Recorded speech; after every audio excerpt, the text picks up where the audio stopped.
Señores, llega uno de los momentos más importantes con la llegada, ahí está, de la carroza del alférez del bando cristiano que pertenece a la comparsa Astures.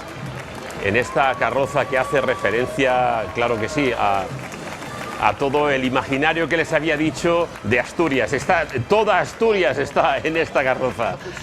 Entendemos que los componentes, los participantes de la carroza, bueno, pues es una serie de carrozas, qué barbaridad. Son componentes de la comparsa, con algún tipo de vinculación personal importante con el alférez, que lo tenemos al final.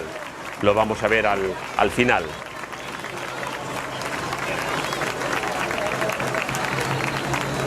La carroza del alférez va acompañada por un grupo de gaiteros. Ahí está, señoras y señores, Luis Bartolomé Sánchez, alférez cristiano de Sant Vicent del Raspeig, comparsa Astures. Escuchen, escuchen, cerramos la participación de los Astures de la misma manera musicalmente como la hemos comenzado.